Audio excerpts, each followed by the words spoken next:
ictericia también, para que se te tiñen esas mucosas de amarillo, ¿verdad? Necesitamos por lo menos mayor de 2 miligramos por decilitro de bilirrubina para que aparezca la ictericia, pero sí está presente en ciertas patologías como la valvulopatía tricúspide grave y la mitral y incluso la cardiopatía dilatada. Ustedes dirán, bueno, ¿y por qué? Sí, esta es clase de semiología, no es clase de medicina interna, no es clase de fisiopatología, ¿ya? Ni de fisiología, pero claramente todos los que están aquí presentes ya cumplieron todos los requisitos y criterios para llegar al semestre de semiología, así que pasaron por toda esa asignatura, sesión de medicina interna, que claramente esperemos que la vean el próximo semestre. Pero sí, el estado de congestión, ¿verdad? Venosa sistémica también afecta, por supuesto, el hígado, ¿verdad? Y esa congestión lobular es lo que produce la aparición de la ictericia, pues si hablamos directamente relacionada con el evento de la cardiopatía. Vamos a buscar la presencia de cicatrices que le hablamos, un paciente con una cicatriz esternotomía que puede ser secundaria a una cirugía de revascularización miocárdica o incluso un reemplazo valvular, porque son cirugías de corazón abierto, ¿verdad? Nos puede orientar si el paciente tiene clínica y síntomas de enfermedad cardíaca, probablemente esté relacionado a ese antecedente. La presencia de estrías, bueno, sí, las estrías violáceas, por ejemplo, el síndrome de Cushing, además no solamente estrías violáceas, hay cara en forma de luna, tiene jiba, ¿verdad? Obesidad centrípeta, etcétera, etcétera. Estos pacientes tienen, por supuesto, un alto riesgo cardiovascular y son proclives a aparición de trastornos cardiovasculares mayores. Lesiones dermatológicas, circulación colateral. Yo le comentaba hoy a sus compañeros que rotan conmigo que incluso la aparición de circulación colateral nos puede decir de manera casi que precisa diagnóstico específico, ¿verdad? Por ejemplo, la presencia de edema en esclavina, que es el edema ese del cuello, de la cara, ¿verdad? De los miembros superiores y el tórax. Además a plétora, el paciente está pletórico, está rojo, rubicundo y circulación colateral en el tronco superior, te dice que muy probablemente el paciente tiene un síndrome de vena cava superior, ¿verdad? O sea, tiene una alta sensibilidad, incluso también la especificidad. Entonces miren cómo un solo hallazgo nos orientaría a una posible patología. Distribución pilosa, los pacientes que tienen enfermedad vascular, ¿verdad? A nivel distal tiene una disminución de la aparición del vello precisamente por el estado de hipoperfusión, ¿correcto? Entre otras también cositas que se pueden presentar. Fases específicas, ya no una fase compuesta, sino una fase específica como por ejemplo el paciente con la fascia aórtica, que es la famosa fascia porcelana, ¿verdad? Donde hay palidez peribucal, incluso puede estar acompañada de softalmia simulada. La fascia de Covisar, que es la fascia mitral, robicunda en los pómulos, ¿verdad? Acompañada de cianosis en labios, nariz y orejas. La fascia de Chatus, de la insuficiencia tricuspidia, donde podemos encontrar también el paciente puede presentar ictericia, ¿verdad? Incluso hasta aparentar el color de la aceituna. Cianosis peribucal, palidez seria en los pacientes con endocarditis reumática, envejecimiento prematuro, cabello blanquecino, vasos cutáneos prematuros en los pacientes con fase endocarditis miocárdica, perdón. Los pacientes con lupus, ¿verdad? Que tienen el famoso eritema en ala de mariposa, que pueden hacer también endocarditis valvular verrugosa, ¿verdad? O la famosa, que tiene por nombre la famosa endocarditis Lehmann-Sap. La fase del paciente con angina de pecho, con una fase de ansiedad, de angustia, incluso describe que el paciente, como tiene sensación de muerte inminente, ¿verdad? Va a tener una fase también que se corresponderá a esa sintomatología, siente diaforético, pálido, además, es típico del paciente con angina de pecho. Hallazgos específicos a la inspección, sí, podemos encontrar hallazgos específicos que nos orientan a patologías específicas, ¿verdad? Por ejemplo, la segunda imagen a su derecha corresponde al signo de Romaña, ¿verdad? Y es ese edema biparpeoral unilateral, duro, no doloroso, ¿verdad? Que es típico de los pacientes con enfermedad de Chagas y que está relacionado de manera crónica a la aparición de cardiomopatía por Chagas. Los dedos en palillo de tambor, típico también de la patología cardíaca, de la insuficiencia cardíaca. Y podemos contar, por ejemplo, esa acropaquia de esos dedos que tienen una forma especial haciendo un paralelismo con los palillos de tambor, ¿verdad? Con la baqueta en su punta, en los palillos de tambor, podemos ver el signo de Shanrock, ¿verdad? El cual se ve precisamente donde esa conformación prácticamente que diamante que se da al unir esos dos dedos, ¿verdad? Se pierde por precisamente la aparición de esa deformidad unguial. Tenemos que también inspeccionar el tórax. El tórax normal, usted bien recuerda que tiene el diámetro anteroposterior comparativamente con el diámetro transversal de relación 1-2. Eso es lo que corresponde a un tórax normal. Si usted recuerda también la parte de la sintometría torácica. Y vamos a encontrar variaciones en el tórax, como el tórax en túnel, el tórax sifótico, el tórax excavado, el tórax carinatum, cual tiene otros nombres también. El tórax normal, que es el mismo tórax técnico, puede tener unas variantes, como el tórax hiposténico y el tórax hiperesténico. Y esa variabilidad entre uno y otro, ¿verdad? Prácticamente en relación al biotipo del paciente, ¿ya? Entonces los pacientes longilíneos van a ser generalmente hipoesténicos y los brevilíneos van a ser generalmente hiperesténicos, pero sigue siendo un tórax normal. El tórax enfisematoso, que es el mismo tórax en tonel, miren cómo aumenta el diámetro anteroposterior del tórax. El pectus excavatum, ahí lo bien, pectus excavatum, ¿verdad? Que miren cómo hay una depresión del esternón. El pectus carinatum, de ahí, o en quilla, precisamente porque guarda relación a la forma de la quilla de un barco, ¿verdad? Miren cómo sobresale y protruye el esternón en la pared anterior del tórax. Y podemos encontrar otro también, por ejemplo, que es el aplanamiento debido a la fibrosis pulmonar, pero también puede corresponderse a un tórax escoliótico, ¿verdad? Doctor, qué Siguiendo con la pena. infección. Doctor, qué pena, para que por favor le dé acceso a una compañera que está esperando. Bueno, su compañera llegó tarde. Ahí está, listo. A la inspección también vamos a ver la presencia de latidos anormales.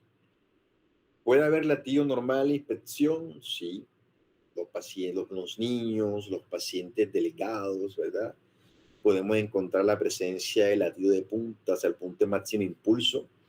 Recuerden, el cual corresponde ya a la intersección del quinto espacio intercostal con la línea medio clavicular. Podemos evidenciarlo, sí, sí podríamos evidenciarlo, o sea, como repito, en los niños, en los pacientes jóvenes, en los pacientes delgados.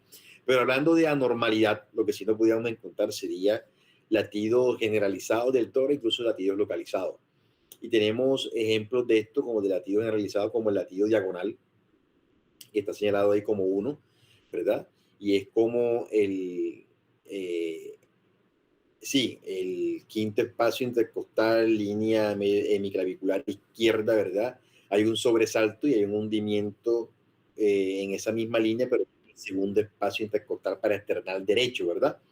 Entonces, uno sobresale, otro se hunde. Uno sobresale, otro se hunde. ¿Listo? Y ese es muy típico en los pacientes con agrandamiento marcado del ventrículo izquierdo, la cardiopatía dilatada.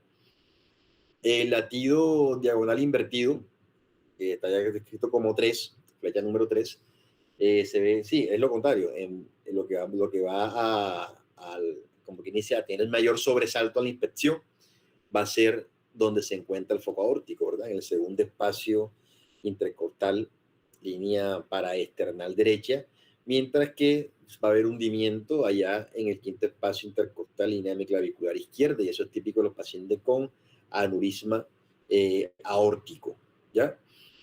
El latido sagital, que es un latido que va de atrás hacia adelante, y ese sobresalto, ¿verdad? A nivel de la parte media del tórax, prácticamente external, obedece a la dilatación del ventrículo derecho, ¿ya? Puede tener una complicación o una variante ese latido sagital, que es el latido transversal, ¿ya? Que va a tener el sobresalto, ¿verdad? Pero va a incluso estar más allá del borde paraesternal inferior derecho, del quinto espacio intercostal. Y eso lo podemos encontrar en los pacientes con dilatación de la cavidad derecha, pero que además tienen hipertensión pulmonar y y tienen insuficiencia tricuspidia, o sea, insuficiencia tricuspidia severa, hipertensión pulmonar y, además de eso, crecimiento ventrículo derecho secundario a la hipertensión pulmonar y la insuficiencia tricuspidia, van a tener latido transversal, ¿verdad? Latidos localizados, sí, puede haber un latido, por ejemplo, sobresalto ya en el segundo espacio intercostal, línea paraesternal izquierda, que no es normal, ya, y obedece seguramente a una alteración de la arteria pulmonar, hablando de latidos anormales localizados. El choque de la punta, ya que obedece a la sístole o se ve mejor en el momento de la contracción y la sístole ventricular, y está en el quinto espacio intercostal, línea hemiclavicular izquierda, por dentro de la línea hemiclavicular izquierda. Ya dijimos cuándo podíamos verlo, ¿verdad? Ahí le puse una imagen del paciente, pero si no podemos verlo y si no podemos denotarlo, pues sería ya pasar a la palpación del mismo. Tenemos que ver los vasos del cuello, porque recuerden que estos vasos son expresión, ¿verdad? Y continuación del sistema cardiovascular.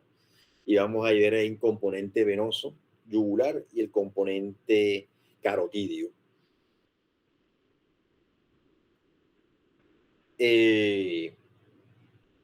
Pueden haber incluso cambios específicos en la exploración cervical, porque podríamos encontrar ingurgitación yugular, ¿verdad? Podríamos encontrar también el famoso signo de Corrigan que hablamos cuando pasamos la rotación de signos vitales, seguramente lo comentaron en su momento, pero lo vamos a ampliar en esta, y el colapso, el sobresalto y el colapso súbito del pulso carotídeo, y que se debe a insuficiencia aórtica, ¿verdad? Y que el paciente puede estar acompañado de movimiento de afirmación positiva de la cabeza con los latidos cardíacos, el cual se llama signo de música, y también te orientaría a que posiblemente tiene insuficiencia aórtica. O sea, todos estos datos te orientan a patologías específicas, de siempre tenerlos presentes. Hablaremos después de la ingurgitación yugular. El área precordial, ya, en algunos textos, ¿verdad?, ponen como igual el área cardíaca y el área precordial, ¿verdad?, siendo que el área cardíaca hace referencia más que nada a la matidez representada por la masa cardíaca, ¿verdad?, o la impronta de la masa cardíaca en el tórax, mientras que el área precordial hace más que nada relación no solamente al área de masa cardíaca, sino también al componente vascular, que es verdad, el del paquete que está en el mediastino, ¿verdad?, vascular, arterial y venoso, que se encuentra acompañante de la masa cardíaca y que se extiende un poco más porque pueden haber cambios con respecto al área cardíaca. De esa área precordial denotamos límites como el segundo espacio intercostal izquierdo, borde paraesternal, segundo, diga. Hay Más personas. personas. Gracias. Segundo espacio intercostal derecho, 1 centímetro del borde external, borde inferior, quinto espacio intercostal, sexto espacio, quinto espacio intercostal, borde paraesternal derecho, y el último, el quinto espacio intercostal, ¿verdad? Borde, o más bien línea hemiclavicular del lado izquierdo. A la palpación, ya pasamos a la palpación. Importante, si nosotros denotamos deformidades óseas, depresión o tumefacciones, a la inspección, ya tenemos que pasar también a palpar dichas alteraciones, esto con la maniobra del escultor, ¿verdad?, con la palma de la mano, ya haciendo un poquito de presión sobre nuestros pulpejos para poder caracterizar bien esos hallazgos. Por ejemplo, este paciente, ¿verdad?, que tiene, miren la gran protrusión, ¿verdad?, que tiene en el hemitórax superior derecho, y que pensarían que de pronto no es aneurisma cardíaco, pero que corresponde a un aneurisma sacular de la aorta ascendente de origen sifilítico. O sea que, además de tu tumefacta, va a ser blanda y seguramente va a expresar latido que se va a correlacionar con con el pulso, o sea, va a tener un latido sincrónico, ¿verdad? No se olviden de palpar la cadena ganglionar, ¿verdad? La cadena ganglionar, tanto apical, central, lateral, subescapular y pectoral axilar, y la supraclavicular, y importante siempre caracterizar si hay alteración de esas cadenas ganglionares. No encontrábamos o no veíamos el latido, el punto de máximo impulso, ¿verdad? Pasábamos a palpar ese PMI, ese punto de máximo impulso, y lo que hacemos es que colocamos la mano, ¿verdad?, sobre el emitor izquierdo del paciente, haciendo referencia precisamente a este espacio intercostal, línea hemiclavicular ipsilateral, y en paciente del decúbito supino, y posteriormente le pedimos que pase a decúbito lateral izquierdo, ¿verdad? Y en esa forma acercamos el tejido de masa cardíaca a la pared del tórax, lo que nos va a hacer más fácil palpar ese punto de máximo impulso. ¿Listo? Entonces, lo pasamos de supino con la mano colocada a decúbito lateral, y ahí vamos a poder encontrar sí o sí, repito, sí o sí el punto de máximo impulso. Profe, Pueden haber presencia de frémitos, pueden haber presencia de frémitos también, porque recuerden que esto puede ser por el flujo turbulento, ¿verdad?, de la sangre sobre componentes cardíacos y vasculares, y la sensación palpable de un soplo. Y un soplo es eso, un soplo es la representación, ¿verdad?, audible, ¿verdad?, del flujo turbulento de sangre a través de una cavidad, en este caso cavidades cardíacas o vasculares, donde se pierde el flujo laminar. Entonces, con nuestra mano, ¿verdad?, palpamos todo el hemitórax izquierdo, todo el hemitórax derecho y todo el mesotórax. O sea, palpamos todo el tórax anterior, ¿verdad?, buscando la presencia de frémitos.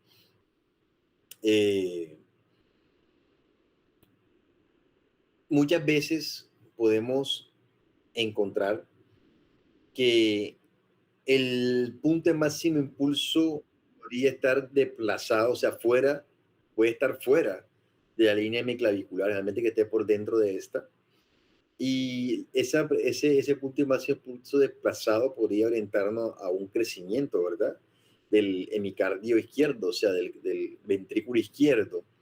Pero, ¿qué pasa si lo que está crecido es el ventrículo derecho, y por ende lo que vamos a encontrar es un latido, ¿verdad?, sagital, latido sagital positivo? Recuerdan lo que hablamos de lo que presentaba el latido sagital positivo, que nada más que el crecimiento del ventrículo derecho. Entonces, palpatoriamente, nosotros colocando la región tenar de nuestra mano, el talón de la mano, ¿verdad?, sobre la región paraesternal izquierda, cuarto, quinto espacio intercostal, haciendo una ligera presión sobre esta, vamos a sentir la palpación del pulso sagital, el cual se correlaciona rítmicamente con el pulso periférico, ¿verdad? Y esa es la maniobra de Dressler positiva. En esta imagen que tenemos acá presente, hacemos referencia a la presencia de frémitos,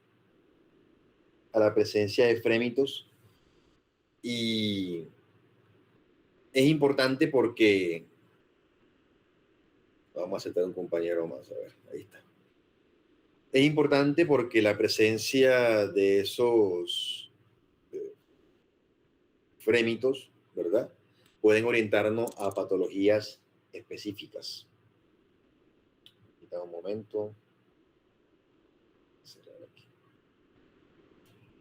Listo. Bueno. Podría orientarnos a patologías específicas, y ahí podemos encontrar varias. Por ejemplo, ahí le coloqué lo que es el frémito sistólico y frémito diastólico, ¿verdad? En la primera presentación, que es la que corresponde a nuestra mano, a nuestro lado izquierdo, ¿verdad?, encontramos, por ejemplo, el 1, que cuando está presente hace referencia a estenosis de la válvula pulmonar, ¿verdad? El 2, estenosis de la válvula aórtica. El 3 hace más que nada referencia a patología específica, por ejemplo, a tetralogía de Fallot, que es estenosis infundibular, correcto. Pero también puede corresponder a otro tipo de alteraciones, como por ejemplo patología subaórtica. Y el 5, que está por acá, el 4, no les comenté el 4, que ustedes ven acá, la palpación de frémito, ¿verdad? En esta área correspondería a tetralogía de Fallot, como les comenté, y perdón, el tercero, perdonen ese error, corresponde más bien a la insuficiencia tricuspidia, y el 5 a la insuficiencia mitral. Eso hablando de los frémitos sistólicos. En el frémito diastólico, recuerden que todo esto es bajo la palpación. Estamos palpando la región anterior del tórax, ¿verdad? Y estamos palpando los focos donde se encuentran, donde podríamos encontrar los hallazgos también posteriormente auscultatorios. En los frémitos diastólicos, el 1 correspondería a estenosis mitral, el 2 a insuficiencia aórtica, el 3 también a insuficiencia aórtica, que este es el foco aórtico y este es el aórtico accesorio. El 4 correspondería a estenosis tricuspidia, y el 5, y por último, correspondería a insuficiencia pulmonar, ¿verdad? Eso hablando de la palpación del frémito, y ahí es donde podíamos encontrar esos frémitos, porque ya el frémito nos orientaría a probablemente patologías específicas. El reflujo hepatoyugular, a ver, muchachos, nosotros no tenemos por qué tener ingurgitación yugular, ¿verdad? Nosotros no vemos ingurgitación yugular cuando estamos en sedestación, ni en bipedestación, ¿verdad? Ni siquiera en el momento, es imperceptible cuando estamos prácticamente en decúbito supino. Pero entonces, para nosotros buscar tenemos que ubicar al paciente con la cabecera 30-45 grados, posición semi-Fowler, para poder ver si hay un aumento de la presión venosa yugular, ¿ya? Y el reflujo hepatoyugular lo que busca precisamente es confirmar, ¿verdad?, la presencia de congestión en el sistema venoso yugular. Lo que hacemos es una presión, ¿verdad?, sobre el hipocondrio derecho o el mesogastrio, realmente 10 segundos, y lo que buscaríamos nosotros es pasar todo el contenido de la circulación esplásmica, ¿verdad?, a la circulación venosa sistémica, y eso terminaría denotando la presencia de ingurgitación yugular. ¿Listo? Esa ingurgitación yugular la vamos a clasificar en grados 1, 2, 3 y 4, dependiendo de donde la veamos, ¿verdad? Grado 1, que ya sobrepasa la clavícula, pero no el borde externo del esternocleidomastoideo. Grado 2 sobrepasa dicho borde. Grado 3 sobrepasa el borde anterior del esternocleidomastoideo. Y grado 4, cuando se acerca, ¿verdad?, sobrepasa el ángulo de la mandíbula. Anteriormente a eso, Lewis planteó, ¿verdad?, con una medida, con una reglita que aproximadamente nosotros podíamos empezar midiendo 5 centímetros por debajo de la horquilla external, ¿verdad?, con el paciente en posición semi-Fowler, y buscar cuánto asciende esa dilatación venosa, y nos ayudaría más que nada a calcular la presión venosa yugular. Eso es otra cosa diferente. Ahí prácticamente combinamos la inspección con la palpación. Siguiendo con la palpación, no nos olvidemos que estamos en cardiovascular, ¿verdad? Es importante para el pulso de los pacientes, el pulso radial, el pulso carotídeo, ¿verdad? Ver la simetría y ver la característica del pulso, ¿verdad? Ver la frecuencia, ver el ritmo, ver la intensidad, ver el tono, ver la amplitud, etcétera, etcétera, etcétera. Y lo tenemos que hacer de forma cefalocaudal, ¿verdad? Generalmente, carotidio, subclavio, axilar, braquial, radial, aórtico, femoral, popliteos, ¿verdad?, malolares y pedios. ¿Listo? Recuerda que les dije que íbamos a hacer más hincapié en la parte cardíaca. Con respecto a la palpación, ver si hay presencia de edema, ¿verdad? La presencia del edema, que podemos evidenciarlo con el signo de fobia positivo, que es hacer presión sobre el área que nos impresiona el edema, la inspección. Y esa depresión, ya que se llama signo de Godet positivo, confirmaría la presencia del edema. El edema lo vamos a clasificar también según la extensión y según la magnitud del mismo, ¿verdad? Y lo podemos clasificar precisamente según la extensión en 1, 2, 3 y 4, perdón, según la magnitud 1, 2, 3 y 4, ¿verdad? Porque el 1 es el que sí, hay un pequeño relieve de la palpación, pero no se impronta nuestro dedo, ¿verdad?, en la superficie que estamos contactando. De grado 2 ya hay impronta y hay depresión, prácticamente 4 milímetros, y este cede, o sea, la piel vuelve a su estado anterior, aproximadamente un breve periodo de tiempo. Ya en grado 3 la depresión es mayor, la depresión hasta 6 milímetros, y demora prácticamente 10 a 15 segundos para volver a restablecer su estado previo a la palpación, a la presión y palpación. Y el último es aquel que la presión sobre la zona, incluso deja una impronta hasta de 1 centímetro, y puede durar de 2 a 5 de 2 a 5 minutos para que esa área de la piel vuelva como estaba antes. O sea, estamos clasificando entonces el edema, el cual determinamos a través de la palpación con el signo de Godet positivo, y lo establecimos unos grados para el edema, y según la extensión, grado 1, grado 3 y grado 4 también, dependiendo si es hasta el maleolo, si es hasta la pantorrilla, si alta es muslo, o si está en anasarca, que sería también grado 4, ¿verdad? Anasarca es edema generalizado. El tremor cordi protodiastólico hace referencia a que la vibración palpable en la pared torácica de inicio de la diástole, ¿verdad? Es precisamente la palpación del tercer ruido cardíaco patológico, en este caso en un paciente con estado patológico. Igual el tercer ruido cardíaco lo podemos encontrar de manera fisiológica, ¿verdad?, en ciertos grupos etarios. Pero entonces esto corresponde precisamente a dilatación del ventrículo y la extensibilidad y la compliance del ventrículo alterada. Entonces, el tremor cordi protodiastólico es la vibración palpable, ¿verdad?, el frémito palpable de la pared torácica del tercer ruido cardíaco. Y también hay tremor cordis presistólico, que es la palpación, la vibración palpable de el cuarto ruido cardíaco. El tremor cordis protodiastólico, tercer ruido; tremor cordis presistólico, cuarto ruido cardíaco. ¿Listo? Se pueden palpar incluso. Pasando a la percusión.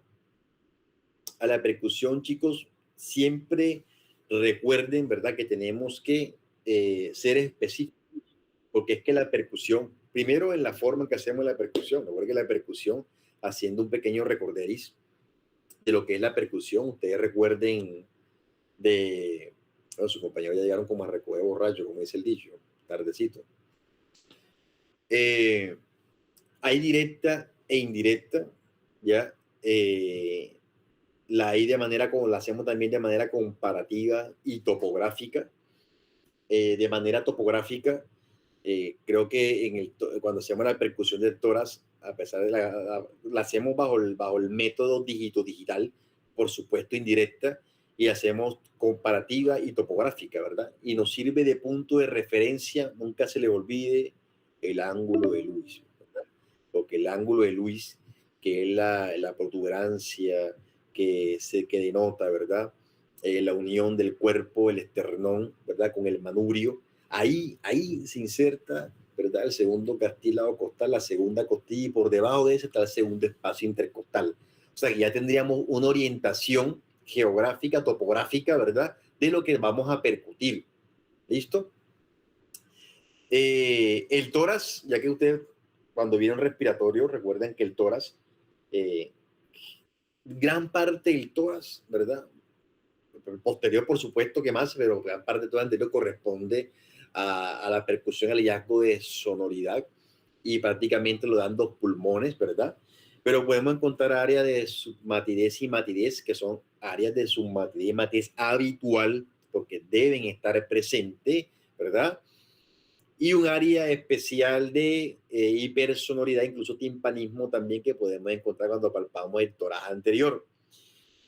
Del lado derecho, para hacer un recorderis, si empezamos a palpar, ¿verdad?, a partir del segundo espacio intercostal paracardíaco, ¿ya?, y yendo hacia la línea hemiclavicular, Vamos a encontrar sonoridad hasta el quinto espacio intercostal de ese lado de ipsilateral, donde vamos a encontrar ya que va a empezar la matidez hepática, ¿verdad? Del otro lado, del lado izquierdo, del hemicardio izquierdo, al percutir, perdón, desde el segundo espacio intercostal, primer y segundo espacio intercostal, vamos a encontrar sonoridad, por supuesto.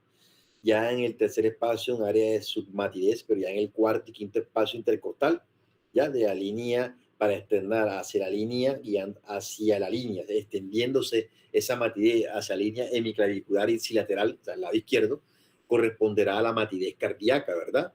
De área cardíaca.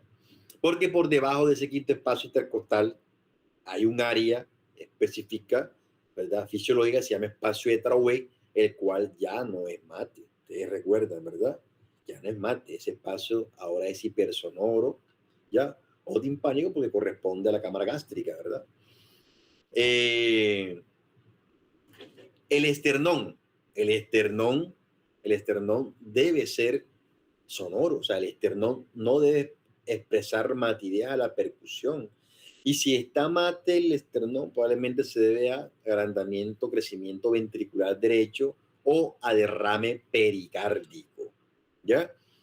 Ahí les puse un ejemplo de una condición, de otra condición, porque ya hablamos que si encontramos matidez desplazada después de la línea hemiclavicular izquierda, podría corresponder al mismo ventrículo izquierdo, ¿verdad? Pero miren en este caso la gráfica, por ejemplo, que percutimos hacia la línea hemiclavicular izquierda, quinto espacio intercostal, y encontramos matidez también, encontramos matidez, sí, pero el latido de punta, el choque de punta, no está donde está el límite externo de esa matidez, o sea, el choque de la punta está por dentro de la matidez, o sea, la matidez absorbe y ocupa el choque de punta, ¿verdad? Entonces probablemente no es que el corazón esté grande, es que lo que está grande es el pericardio, ¿correcto? Eso se llama signo de Gendrin y es indicativo de derrame pericárdico. ¿Listo? Entonces, allá con la inspección, a la palpación y a la percusión del área precordial. Inspección, pues el hábito corporal también nos interesa. Eso no alcanzamos a comentarlo, pero tenemos esta diapositiva para recordar los hábitos, ¿verdad? En la postura del paciente, etcétera. Ustedes recuerden que, por ejemplo, un paciente con insuficiencia cardíaca es intolerante al decúbito, ¿correcto? Se van a encontrar el paciente generalmente en sedestación.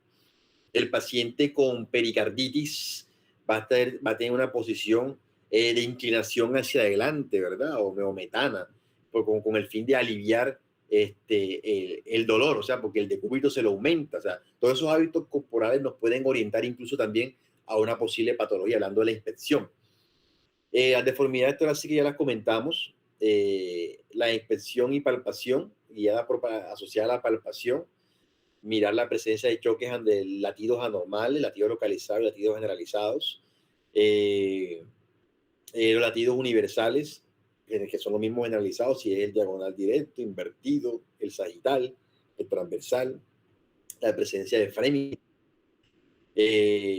Y a la percusión, por supuesto, nos interesa definir el área cardíaca cuando hablamos de corazón específicamente.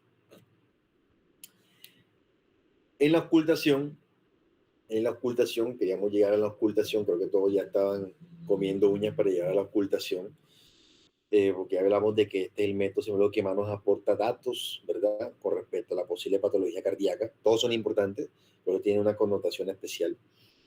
Y la idea es seguir un orden determinado, o sea, que lo hagamos de manera sistemática, ¿verdad? Con el fin de ocupar todos los focos ocultatorios del corazón. Pero antes de eso, quiero que vean esta diapositiva, porque esta diapositiva nos explica o nos daba las bases para poder entender mejor esos hallazgos ocultatorios, ¿ya? Y una diapositiva con la que ustedes están familiarizados, porque eso es de fisiología. Cuando vieron fisiología y cuando vieron fisiología, ya pudieron también evaluar cómo el ciclo cardíaco, ¿verdad?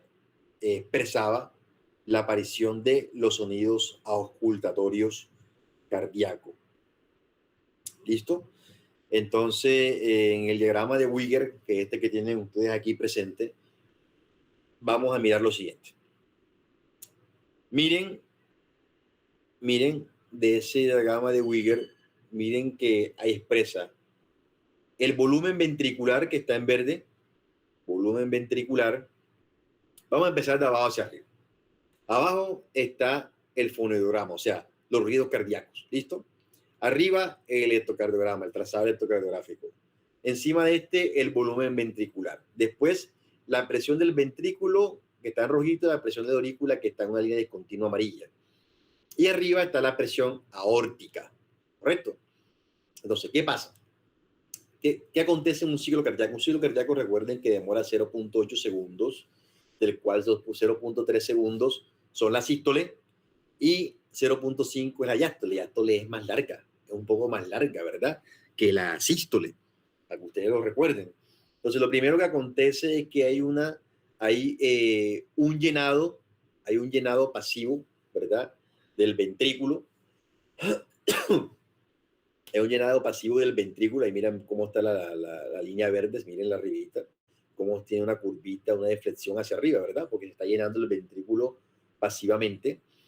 En ese momento se cierran las válvulas auriculoventriculares y empieza la contracción isovolumétrica del ventrículo izquierdo, que es esta que está aquí, va subiendo. Fíjenla cómo va subiendo. O sea, primero hay un llenado ventricular pasivo, que esto que ustedes ven acá. O sea, es este volumen ventricular aumentado y es la presión dentro del ventrículo que está aumentando. Y en ese mismo momento, antes que se cierren las válvulas, hay un aumento de la contracción y la presión de la aurícula. O sea, es la patada auricular. ¿Listo? Después que se cierran esas válvulas auriculoventriculares, ya empieza la fase de contracción isovolumétrica del ventrículo. El diagrama de Wigger estamos basándonos es en la fisiología del ventrículo izquierdo. Por eso hablamos de válvula aórtica. En ese momento hay una apertura de la válvula aórtica y cae, ¿verdad? La presión del ventrículo porque viene la fase de expulsión. ¿Listo? En esa fase, cuando termina la fase de expulsión y cae la presión, ¿ya? Y cae la presión dentro del sistema aórtico, se cierra la válvula aórtica, ¿ya? Se cierra la válvula aórtica y se abren nuevamente las auriculoventriculares que están acá. ¿Listo? ¿Cómo nosotros representamos esto entonces? ¿Cómo pasamos de aquí a la fisiología? Vamos a volverlo a hacer. Llenado ventricular pasivo. Vamos a hablar de la sístole cardíaca. ¿Cómo empieza la sístole cardíaca? Se cierran las válvulas, aumenta la presión dentro del ventrículo, aumenta la presión en la aurícula, termina de llenar el ventrículo, se cierran la auriculoventricular y aparece ¿qué? El primer ruido. Aquí está. Primer ruido, miren dónde aparece el primer ruido, guíense hacia arriba, cierre de la válvula AB. ¿Correcto? Ese es el primer ruido. Cierran las auriculoventriculares. ¿Listo? Después de la fase isovolumétrica se abre la válvula aórtica, entra la fase de expulsión, ¿verdad? Cae la presión, cae el volumen intraventricular. Esto comienza a descender la presión aórtica hasta que la presión dentro de la aorta es menor, la presión de la válvula aórtica es menor y se cierra la válvula sigmoidea, en este caso la válvula aórtica. Y al cerrarse la válvula aórtica, miren hacia abajo que está el segundo ruido, ¿verdad? Ahí está, R2. Entonces, R1, cierre de las auriculoventriculares, ¿verdad? Mitral tricupidia, ¿verdad? Y ruido 2, o sea, sigmoideas aórtica y pulmonar. Aórtica y pulmonar. Y después de aquí, vuelve y arranca el mismo ciclo que está acá. O sea, vuelve y se repite, vuelve y se repite.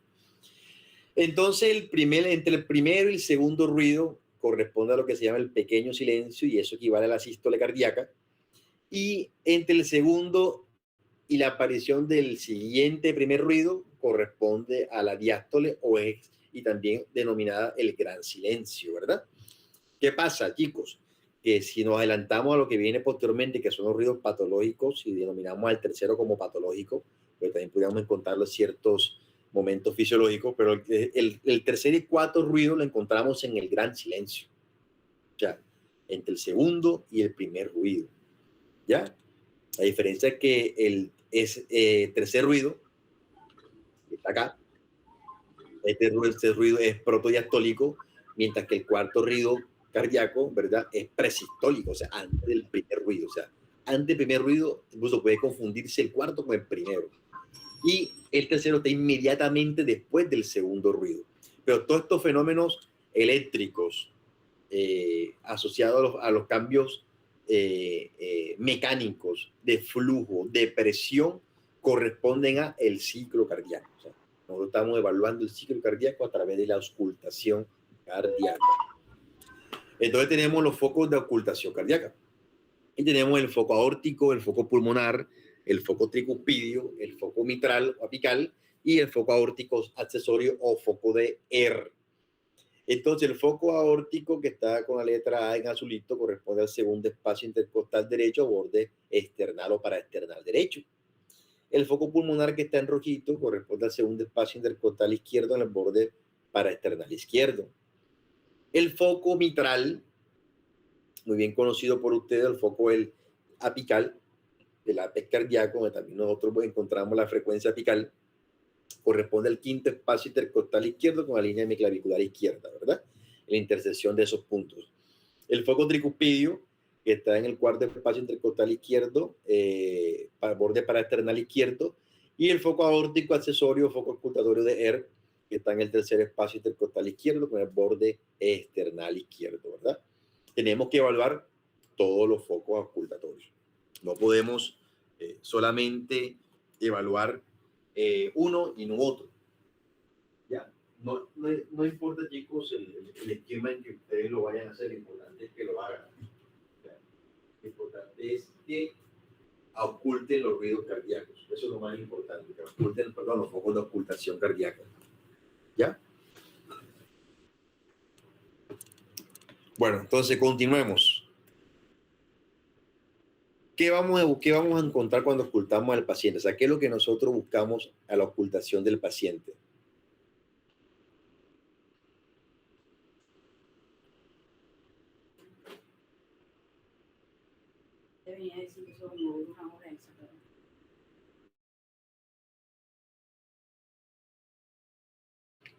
Verán, muchachos, que se está acabando la sesión. Para ver si podemos abrir otro momentito. Estamos terminando.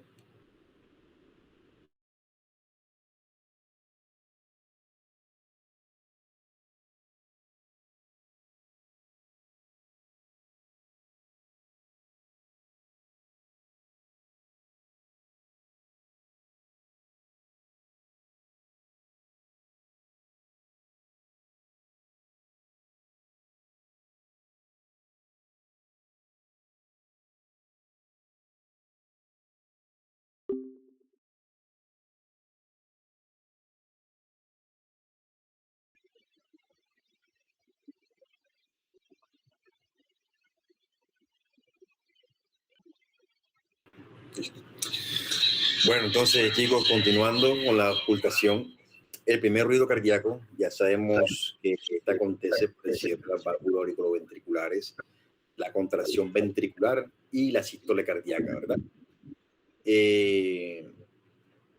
Por su onomatopeya vamos a encontrar como dum, tum o lut, ¿ya? Y al comienzo de la sístole, ¿verdad? Un ruido corto, realmente intenso, y que inicia la contracción ventricular. Importante que ese R1 es sincrónico con el pulso, o sea, cuando busquemos y queremos identificar R1, ¿verdad? Tenemos que buscar la sincronía de ese R1 con el pulso carotidio, o sea, apuntamos y palpamos pulso carotidio, y debe ser sincrónico con el mismo. Después, se escucha después de la pausa larga, o sea, después del gran silencio, recuerde que es el diástole, bien la sístole, ¿verdad? Después del gran silencio, después de la gran pausa, aparece R. y se percibe mejor en el área de la punta, en el ápice cardíaco, ¿verdad? O sea, en el foco de ocultación mitral. El R2, segundo ruido. R2, segundo ruido, que coincide con el cierre de las válvulas sigmoidea, que habla de la relajación y de la diástole ventricular, ¿verdad?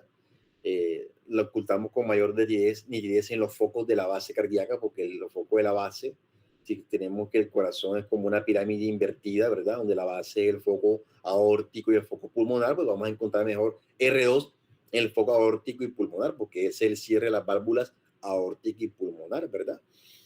Importante pues recordar que ese río puede presentar un desdoblamiento fisiológico y hablaremos de él posteriormente. Pero aquí se los tengo, que el componente aórtico A2 siempre ocurre primero un poquito más fuerte, ¿ya? Que el P2, que es el cierre de la pulmonar. Eso generalmente es lo que vemos generalmente, sí. Pero, por ejemplo, en las personas jóvenes podemos incluso encontrar de manera fisiológica que prevalezca P2.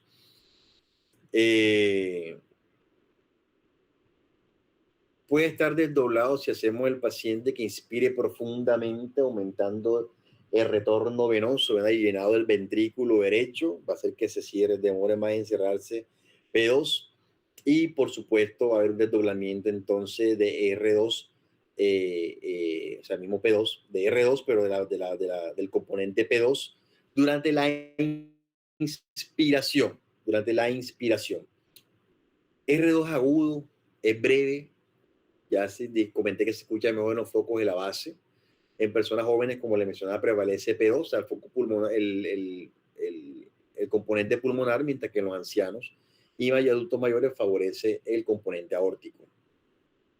Puede aumentar la intensidad de ruido en los pacientes con el foco aórtico, la hipertensión, el embarazo, la ortitis. En el foco pulmonar, que podemos encontrar desdoblamiento fisiológico más que nada de los 25 años, pero también lo podemos encontrar de congestión pulmonar, hipertensión pulmonar. Disminución de estos ruidos, intensidad de los mismos, el aórtico por insuficiencia cardíaca, es lo más frecuente, ¿verdad? Pero también por insuficiencia aórtica y estados de hipotensión. Perdón, y el foco pulmonar, la insuficiencia cardíaca derecha y la estenosis pulmonar. El silencio, el primer silencio, el pequeño silencio, que está entre el primero y el segundo ruido, ¿verdad? Que corresponde y está ocupado por la sístole ventricular. Recuerden siempre guiarse de la palpación del pulso carotidio para buscar ese R1, ¿verdad? Y el gran silencio que viene después, del cual viene también R1, corresponde a la diástole ventricular. Y esto es importante porque recuerden cuando nosotros encontramos ruidos patológicos como el soplo, nosotros tenemos que decir si también el soplo es sistólico o es diastólico, y la forma de hacerlo precisamente es a través de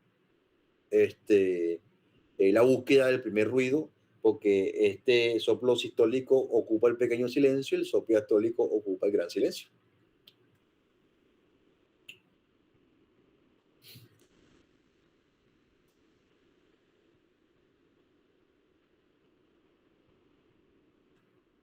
Metí aquí dos compañeros más, listo. Bueno.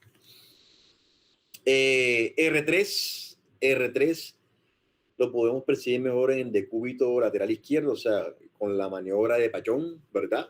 Inspiración forzada. Y también puede aumentarlo la maniobra de Solai, porque la maniobra de Solai es la elevación de los brazos y las piernas, aumenta el retorno venoso y lo que va a hacer es que aumenta el volumen ventricular y por ende se puede escuchar mejor ese R3, ¿verdad? Recuerden que R3 se debe precisamente a la vibración, ¿verdad?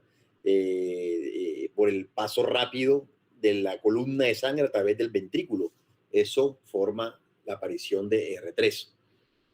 Por ende, R3 lo podemos encontrar muy frecuentemente en los pacientes de manera patológica, en los pacientes con insuficiencia cardíaca, la dilatación de ventrículo, ¿verdad? Correcto. Es corto, un ruido corto. Como le comenté, tiene origen en la vibración de la pared del ventrículo por el impacto de la corriente sobre el mismo. Indica la existencia de insuficiencia ventricular y debe desaparecer después de los 25 años de edad. R4 que sí es patológico netamente, o sea, siempre que está R4 es patológico, o sea, R4 no debe estar. y ese se percibe mejor en la base del apéndice cefoide, o sea, se percibe mejor incluso sobre el foco tricuspidio. Un cuarto ruido que se produce por la vibración de la pared ventricular, ¿ya?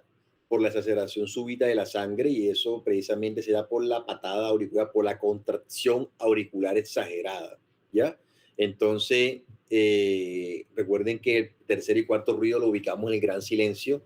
El cuarto ruido está antes de que aparezca el primer ruido. O sea, es un ruido que va a ser presistólico, ¿verdad? Pueden haber, pueden haber en el contexto de los pacientes, por ejemplo, con taquicardia y ruidos cardíacos anormales, puede haber que sea por la misma taquicardia, o sea, por el mismo aumento de la frecuencia, puede juntarse estos ruidos, da la impresión que solamente es un ruido más, ¿verdad? Que es el famoso galope de suma que se da en los pacientes con taquicardia y disfunción ventricular. El cuarto ruido, bueno, ese en esta yuga siempre es patológico, considerar patologías cardíacas y el corazón derecho. De los ruidos agregados tenemos el desdoblamiento R1, que puede ser fisiológico en la inspiración, ¿verdad? Cuando es patológico porque es permanente, puede ser el bloqueo de rama derecha. El R2, recuerden que es fisiológico en la inspiración, ¿verdad? Si permanece en inspiración es fijo, puede corresponder a una comunicación interauricular. Si permanece pero no es fijo, puede corresponder a hipertensión pulmonar, haciendo un desdoblamiento único. Y en la expiración, o sea, en vez de aparecer en la inspiración, aparece en la expiración el desdoblamiento de R2, puede ser por una estenosis aórtica o una hipertensión arterial grave. Otro ruido agregado del clit se llama clit por su onomatopeya, porque suena como un clit, o sea, eso se escribe clit. A nivel aórtico, puede ser por estenosis aórtica, por ateromatosis, hipertensión grave. A nivel pulmonar, por estenosis pulmonar, hipertensión pulmonar, dilatación de la arteria pulmonar y comunicación interauricular. También tenemos el chasquido, también por su misma onomatopeya, ¿verdad? Que se percibe mejor en decúbito lateral y puede ser por desdoblamiento de R2, la causa de estenosis mitral, por supuesto, en ese caso. Y un chasquido de apertura a nivel del foco tricuspidio, ¿ya? Que puede corresponder a estenosis tricuspidia orgánica, que generalmente es reumática. Clima mesosistólico, o sea, en la mitad de la sístole, en la mitad del ciclo sistólico, que generalmente se da por el alzo de la válvula mitral o mixoma valvular. La posición de pie, de cúbito lateral, o sea, y el ejercicio puede modificar la ubicación del clic, incluso la intensidad del soplo, ¿verdad? La famosa maniobra de pasarela, de el paciente de camine y después regresa por ocultarlo. El soplo es un sonido sibilante, chirrante, áspero, ¿verdad? Y que se escucha durante los latidos cardíacos, obviamente lo ubicamos en los silencios y está causado por el flujo turbulento o acelerado a través de las cavidades cardíacas o de los vasos sanguíneos.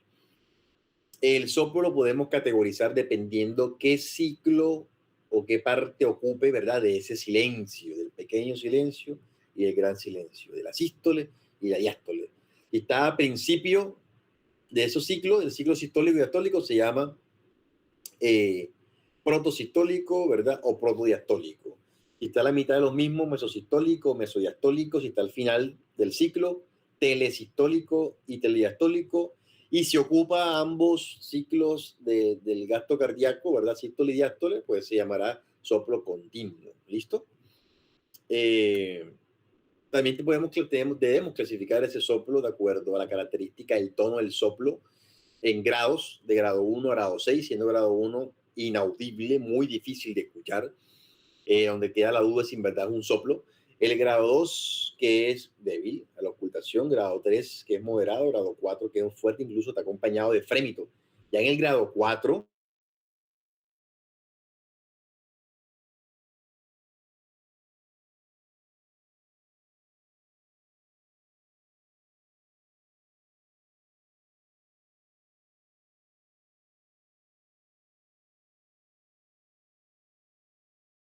la impresión sonora del frémito. Maniobras ocultatorias específicas, tenemos la maniobra de Harvey. Vimos al paciente que se incline hacia adelante, lo que nos va a permitir acercar a la base del corazón y magnificar los ruidos ocultatorios, no sirve más que nada para evaluar las válvulas semilunares, o sea, las bases, los focos de la base, las válvulas semilunares, aórtica y pulmonar.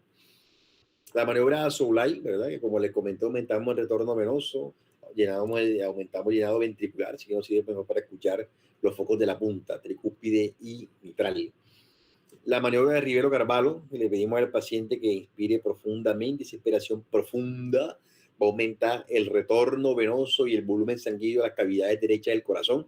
Entonces vamos a encontrar, por ejemplo, que si está acompañado de soplo en el ventrículo, en el lado derecho del corazón, con la maniobra de Rivero Carvalho, soplo puede ser, si es sistólico, puede ser eyectivo o regurgitante, y si es diastólico, puede ser llenado o regurgitante, ¿verdad? Y si aparece en la maniobra de Rivero Carvalho, en la sístole, ya puede corresponder a una estenosis pulmonar o comunicación interventricular, o su defecto de insuficiencia tricuspidia. Y si en la diástole, corresponderá a una estenosis tricuspidia o su defecto a una insuficiencia pulmonar, o sea, el corazón del lado derecho, ¿verdad?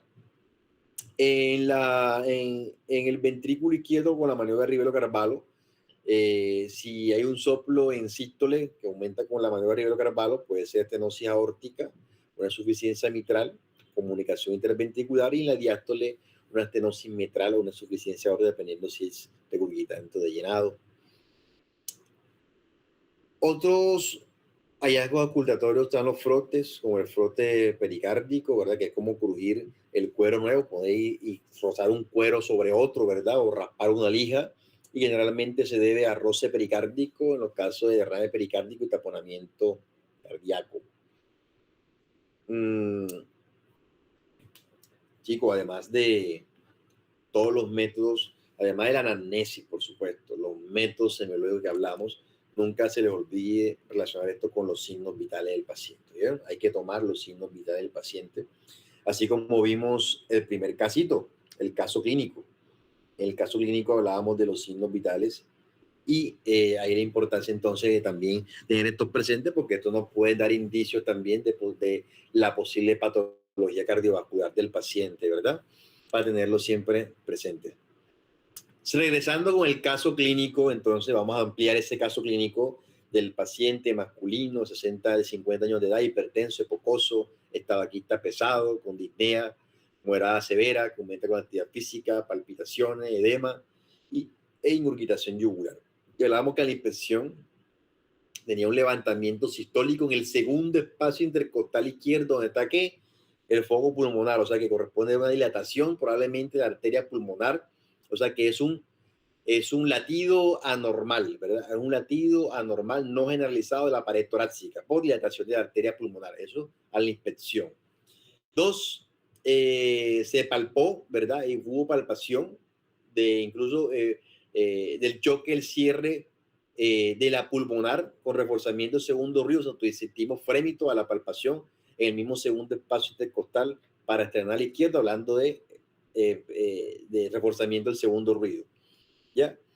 Y a la percusión encontramos matidez, que recuerden que en el segundo espacio intercostal, chicos, para esternal izquierdo no hay matidez, hay sonoridad, pero encontramos matidez incluso que se extendió 2.5 centímetros por fuera del borde para externar, lo que puede estar correspondiente a una dilatación del tronco de la arteria pulmonar, ¿ya? Eso a la inspección, a la palpación y a la percusión. Y decidimos encontramos más bien a la ocultación un segundo ruido aumentado, o sea, R2 aumentado en foco pulmonar, con componente P2 aumentado, que hablaba de un cierre violento de la pulmonar. ¿Listo? Entonces, en este paciente que tiene factores de riesgo importantes cardiovasculares, hipertenso, sí, es tabaquista, pero tiene una enfermedad pulmonar crónica, ¿ya? Tiene una enfermedad pulmonar crónica que aumenta con el TF, tiene ingurgitación yugular. Tú dices, bueno, el EPOC no produce ingurgitación yugular, o sea, es una patología respiratoria, ¿verdad? Pero ese mismo EPOC, ¿verdad? Por la hipoxia crónica puede llevar a hipertensión pulmonar, y la hipertensión en el sistema pulmonar, eso sí puede, ¿verdad? Eso sí puede afectar la válvula pulmonar, aumentar la presión en el ventrículo derecho, ya, producir crecimiento ventricular derecho, llevar insuficiencia tricupilla que podría ser severa, ¿verdad? Y todo esto producto de ¿qué? De la hipertensión pulmonar. ¿Listo? Entonces, en este paciente encontramos que tiene un complejo pulmonar de Chávez, ¿ya? O la triada, que es lo que hallazgo de la inspección, la palpación y la percusión, y que corresponde a alta sospecha clínica de hipertensión pulmonar como condición clínica de sintomática del paciente anteriormente mencionado. Entonces miren cómo pasamos de los hallazgos clínicos a un probable diagnóstico que es la hipertensión pulmonar secundaria a la enfermedad pulmonar obstructiva crónica, y esta genera disfunción miocárdica consecuentemente. ¿Listo? Bueno, chicos, hemos terminado la presentación. Por supuesto, aquí no concluye todo. Tenemos la tarea de seguir estudiando, seguir revisando todos estos conceptos, ampliarlos, por supuesto. Ya en una clase prácticamente de hora y media no podríamos alcanzar a abarcar todo lo que vemos en 2 semanas de rotación, de todo lo que corresponde incluso a la semiología cardíaca y la vascular, que faltó mucho la vascular también, para que por favor lo tengan presente. Entonces, espero que le haya estimulado, ¿verdad?, el bichito de seguir leyendo y emocionado con respecto a la exploración del sistema cardiovascular. ¿Vale? Bueno, muchachos, que tengan un buen resto de noche. Nos vemos. Chao, chao.